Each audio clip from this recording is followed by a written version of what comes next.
Почитувани слушатели, ви посакувам Божи благослов. Значењето на Христовото воскресение. Темел. Исусовото воскресение е темел и основа на христијанството. Раните на Христовите раце го потврдува самото воскресение.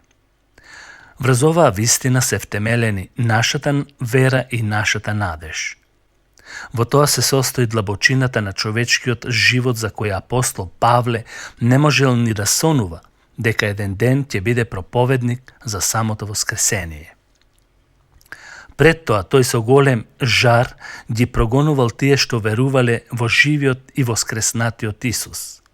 Тој, се мисли на Павле, откако се обратил, се обидел да го продлабочи неговото заедништво со живиот Христос. Веќе не се срамил да им каже на јудејците по крв дека Исус е воскреснат. И за нас воскресението е од големо значење ако правилно го сватиме.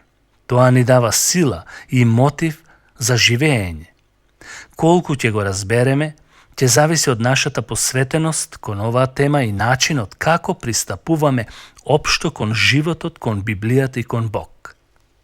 Како прво, воскресението Христово е најверодостојно сведоштво во самото христијанство. Апостолите секогаш се повикуваа на самото воскресение. Тоа беше знак на неговата мисија на земјата. Во една пригода им рекол на своите современици, се мисли Исус Христос, разрушете го овој храм, а јас за 3 дена ќе го созидам.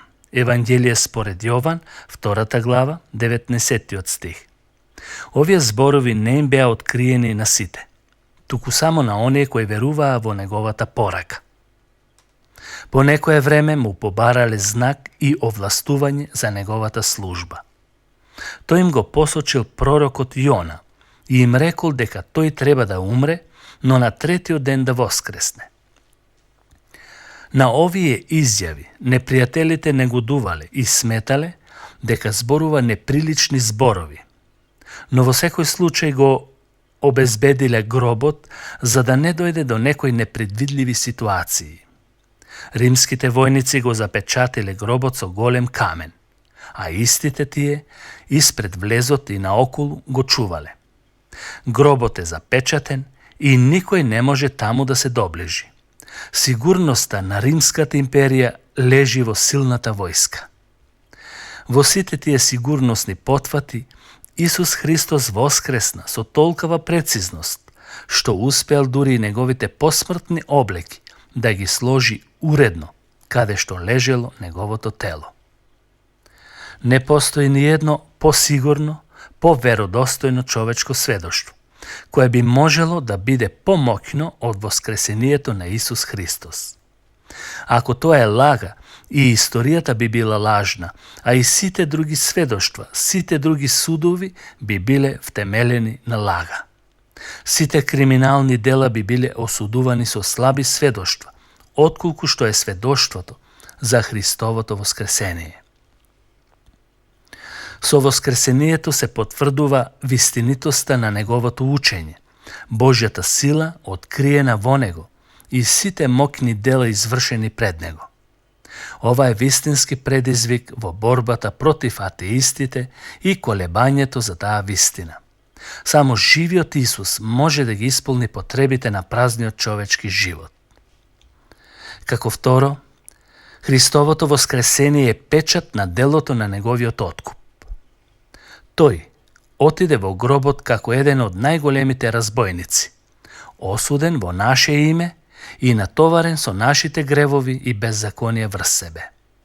Трпеше како човек за изгубениот човечки род. Да не воскреснеше, неговите зборови што ги кажа пред тоа, ќе нема значење и сила. Но тој дојде со мир и победа и беше повторно примен во царството и седна од десната страна на таткото. Знаеме дека долгот требаше да се плати, тврдењето докажано, жртвата принесена, а судот, правдата и законот задоволени. Верата на верниците го креваат својот глас, зборувајќи кој ќе ги осуди неговите избраници. Христос ли кој умре, а и воскресна, и кој седи од десната страна на Бог и кој посредува за нас. Писмо до Римјаните, 8 глава, 34 стих. Како трето, Христовото воскресение е пример на нашиот духовен живот. Библиското учење за светоста е смртта и воскресението Христово. Тоа не е подобрување на нашата стара природа, туку умирање и оживување од мртвите во Христос. Тоа е влез во целосно нов и победоносен живот, кој што преку силата на Светиот Дух ни се подарува Исус Христос. Павле рекол: со Христос сум распнат, не живеам јас, туку Христос живее во мене, а тоа што живеам во тело, живеам со вера во Синот Божи, кој ме возлюби и кој се предаде себе си за мене. Писмо до Галатјаните, 2 глава, 20 стих. Понатаму, вели тој, сметајте се себе си мртви за гревот, а живи за Бог во Исуса Христа нашиот Господ.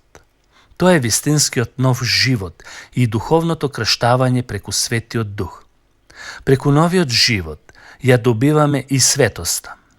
Кога би биле целосно влеани во Христовиот живот, навистина би го доживеале она што го доживеа Павле. Да се доживее силата на Христовото воскресение, значи дека повеќе не си мртов и не живееш во грев, туку во Христовата правда, како што е напишено: Христос наша правда. Тогаш гревот ќе нема сила над нас, бидејќи сме откупени од силата на гревот и законот на гревот. Зашто Христос за нас стана откуп, мудрост, правда и светост. Како четврто, воскресението е основа за нашето духовно и физичко лечење.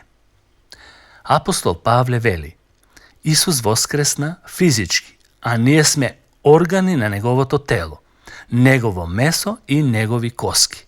Писмо до Ефесјаните, 5 глава, 30 стих. Тој сега го има совршениот нераспадлив живот, што укажува дека ние сме во процес на нераспадливост. Тоа го добивме со вера, така што неговиот живот се покажува во нашето смртно тело и ги доживуваме истите чувства и истата сила што беа во Исус. Тоа исцеление преку вера, односно тоа е исцеление преку вера, бидејќи Христовиот живот живее во нас и го исполнува нашето празно битие и вкусот на предстојното воскресение. Со таа надеж сме во исчекување на потполно исцеление од сите болести и распадливоста што ги наследивме преку гревот.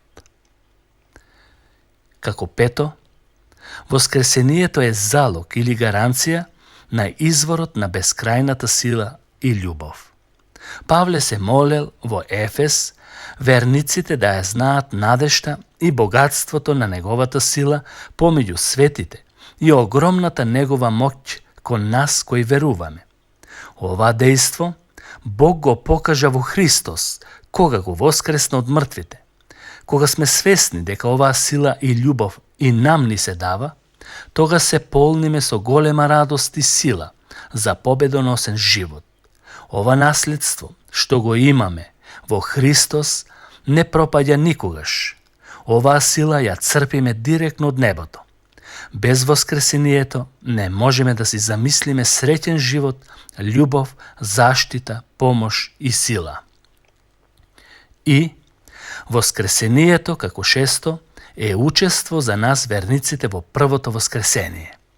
Тоа не се однесува на општото воскресение на сите, туку на првото. Како што рекол Јован, тие оживеаја и царуваа со Христос 1000 години, а другите мртовци не оживеаја, додека не се навршија 1000 години. Тоа е првото воскресение. И затоа, блажен и свет е оној кој има дел во првото воскресение. Над овие втората смрт или вечната смрт нема власт.